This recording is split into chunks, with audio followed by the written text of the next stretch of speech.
एक साधु देश की यात्रा के लिए पैदल निकले हुए थे। एक बार रात हो जाने पर वह एक गांव में आनंद नाम के व्यक्ति के दरवाजे पर जाकर रुक गए। आनंद ने साधु की खूब सेवा की। दूसरे दिन आनंद ने बहुत सारे उपहार देकर साधु को विदा किया। साधु ने आनंद के लिए प्रार्थना की, भगवान करे तू दिनों दिन बढ़ता ही रहे। साधु की बात सुनकर आनंद हंस पड़ा और बोला, अरे महात्मा जी, जो है यह भी नहीं रहने वाला। साधु आनंद की ओर देखता रह गया और वहां से चला गया। 2 वर्ष के बाद साधु फिर से आनंद के घर आया और देखा कि सारा धन वैभव समाप्त हो गया है। पता चला कि आनंद अब बगल के गांव में एक जमींदार के यहाँ नौकरी करता है। साधु आनंद से मिलने गया। आनंद ने अभाव में भी साधु का स्वागत किया। झोपड़ी में फटी चटाई पर बैठाया और खाने के लिए सूखी रोटी दे दी। दूसरे दिन जाते समय साधु की आंखों में आंसू थे।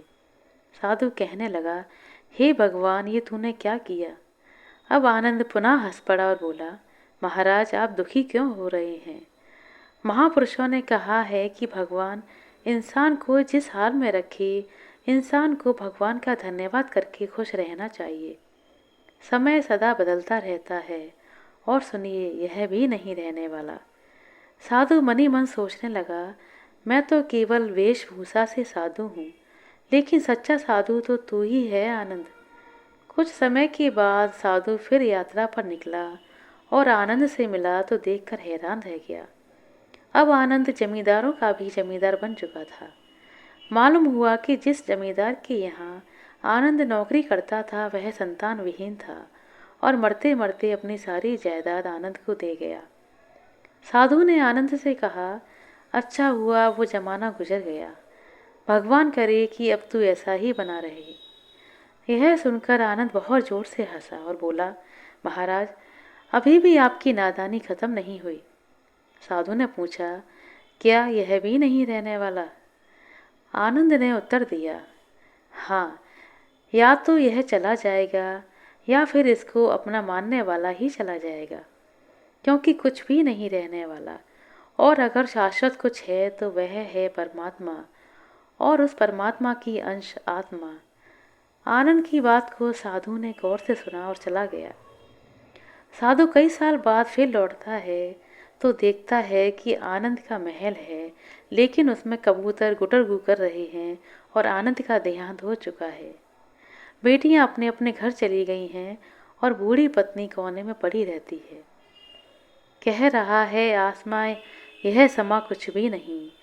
रो रही हैं शबनमें नौरंगे जहाँ कुछ भी नहीं। जिनके महलों में हजारों रंग के जलते थे फानूस, झाड़ उनके कब्र पर बाकी निशा कुछ भी नहीं। साधु कहता है, अरे इंसान, तू किस बात का अभिमान करता है और क्यों इतना इतराता है? यहाँ कुछ भी टिकने वाला नहीं है।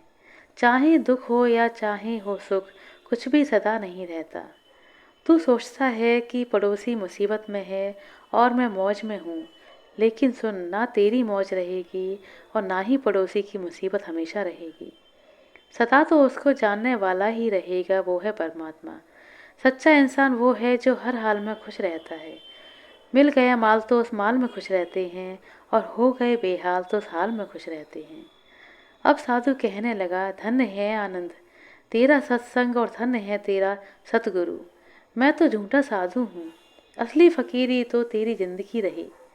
अब मैं तेरी तस्वीर देखना चाहता हूँ, कुछ फूल चढ़ाकर दुआ तो मांग सकूँ। अब साधु दूसरे कमरे में जाता है तो देखता है कि आनंद ने अपनी तस्वीर पर लिखवा रखा था कि आखिर में यह भी नहीं रहेगा। आशा करते हैं दोस्तों आपको हमारे द्वारा सुनाया गया छोटा सा रोचक प्रसंग अच्छा लगा होगा। यदि प्रसंग अच्छा लगा हो, कहानी अच्छी लगी हो तो कृपया लाइक कर दें, शेयर कर दें। चैनल पर नए हैं तो सब्सक्राइब कर लें। अपना कीमती समय देने के लिए बहुत बहुत धन्यवाद। मिलते हैं अगले वीडियो में, तब तक के लिए नमस्कार।